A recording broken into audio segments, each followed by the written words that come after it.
हरे कृष्ण, राधे राधे जी सबको। आश्विन कृष्ण पक्ष में पड़ने वाली इंदिरा एकादशी व्रत कथा जो इस प्रकार है।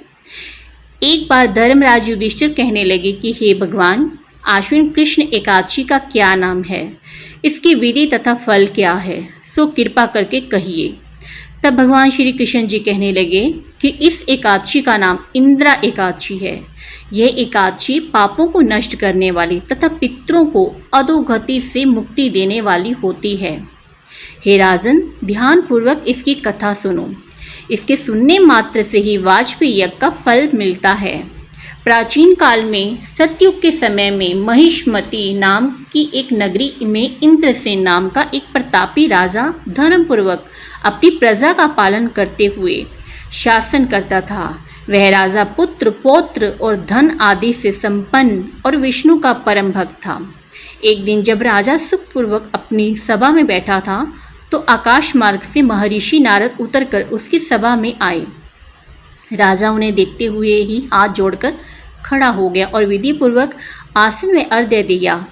सुख से बैठकर मुनि ने राजा से पूछा कि हे राजन, आपके सातों अंग कुशल पूर्वक तो हैं, तुम्हारी बुद्धि धर्म में और तुम्हारा मन विष्णु भक्ति में तो रहता है। देव ऋषि नारद की ऐसी बातें सुनकर राजा ने कहा, हे महर्षि, आपकी कृपा से मेरे राज्य में सब कुशल मंगल है तथा मेरे यहाँ यज्ञ कर्मादि सुकृत हो रहे हैं। आप कृपा करके अपने आगमन का कारण कहिए। तब ऋषि कहने लगे कि हे राजन, आप आश्चर्य देने वाले मेरे वचनों को सुनो।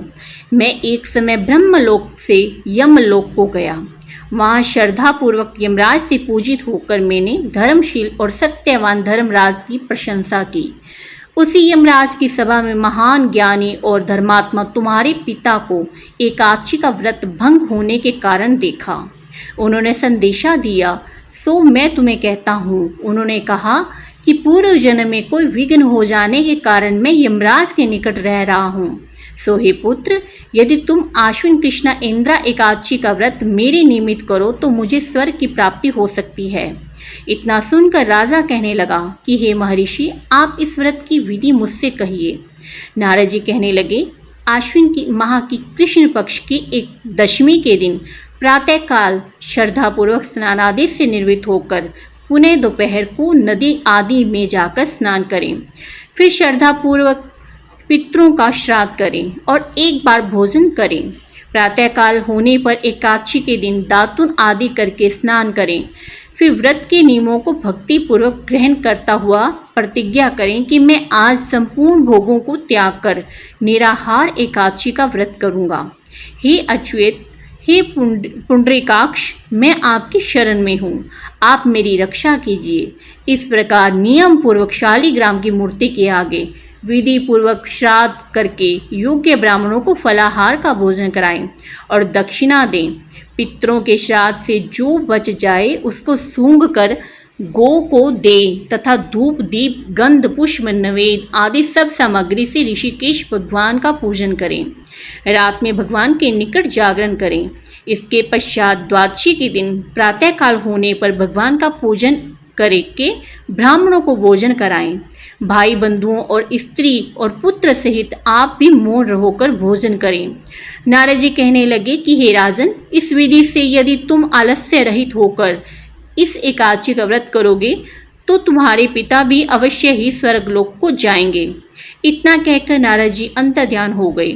नारद जी के कथानुसार राजा द्वारा अपने बांधुओं तथा दासों सहित व्रत करके आकाश से पुष्पा वर्षा हुई और राजा का पिता गरुड़ पर चढ़कर विष्णु लोक को गया।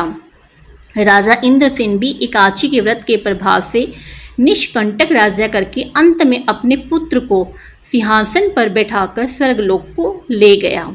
हे युधिष्ठिर, यह इंदिरा एकादशी के व्रत का महात्म्य मैंने तुमसे कहा है।